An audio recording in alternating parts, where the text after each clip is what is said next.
சுபராசிக்கான பலன்கள். ராசி அதிபதி சுக்கிரன் 9ஆம் இடத்தில் இருக்கிறார். சுபராசிக்காரர்கள் உற்சாகமாக இருப்பார்கள். சிறு தூர பயணம் மேற்கொள்வார்கள்.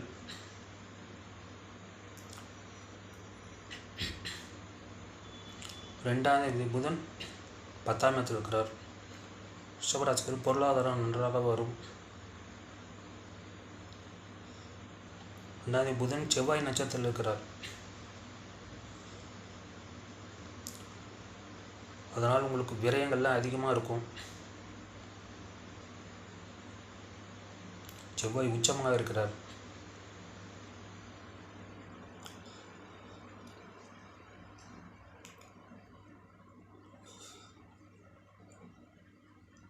மாத பிற்பகுதி சுக்கிரன் கும்பராசிக்கு போய்விடுவார். சனி சுக்கிரன் புதன் 10ஆம் இடத்தில் இருப்பார்கள். சுபராசிக்காரர்கள் பணத்தட்டுப்பாடு வராது. பொருளாதாரத்தில் ஒரு ஏற்றம் இருக்கும். பொருளாதாரத்தில் ஒரு வளர்ச்சி இருக்கும்.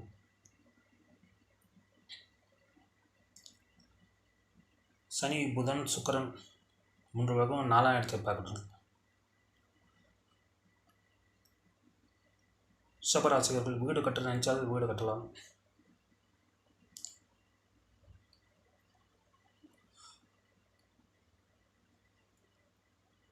உங்கள் குழந்தைகள் மூலம்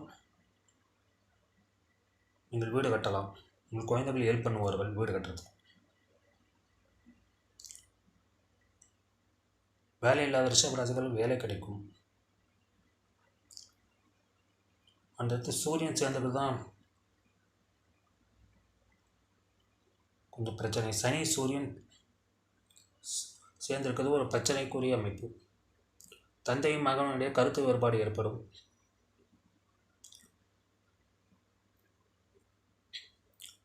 மேலதிகாரிகளின் தொந்தரவு அதிகமாக இருக்கும்.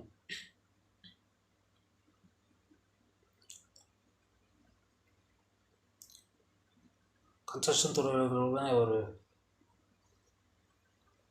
பிரச்சனைகள் இருக்கும்.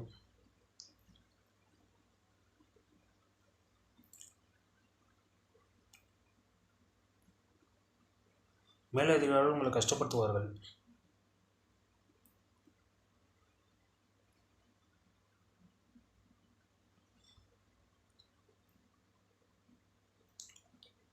தந்தையால் உங்களுக்கு பிரச்சனை வரலாம்.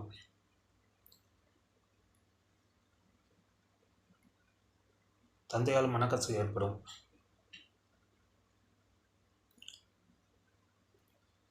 விரியாதேவி உச்சமாக இருக்கிறார் செவ்வாய். அதனால் தேவையில்லாத விரயங்கள்லாம் வரும். தண்ட விரயங்கள்லாம் வரும். ஏற்கனவே ஒரு ராசிக்கு 12ஆம் இடத்தில் குரு இருக்கிறார். அதனாலையும் உங்களுக்கு தேவையில்லாத விரயங்கள்லாம் ஏற்படும். விரய செலவுலாம் இருக்கும். சந்திரன் திருவாதிரை புனர்பூசம் பூரட்டாதி நட்சத்திரத்தில் செல்லும்போது உங்களுக்கு தேவையில்லாத விரயங்கள் ஏற்படும். கவனமாக இருக்க வேண்டும்.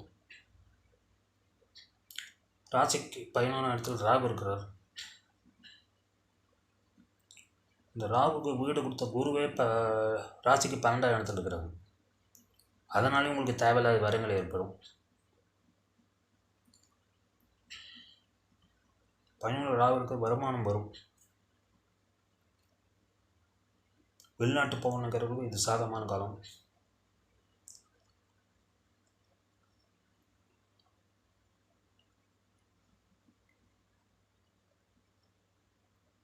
வெளிநாட்டில் படிக்கிறதுக்கு வாய்ப்பு வரும். குரு 8ஆம் இடத்தை பார்க்குறார். 12ஆம் இடத்தில் இருக்கிறார். வெளிநாட்டு பிரயாணம் ஏற்படும். அது மூலம் ஒரு நல்ல அனுகூலங்கள் ஏற்படும். சுபராசிக்காரர்கள் இந்த மாதம் நன்றாகவே இருக்கிறது.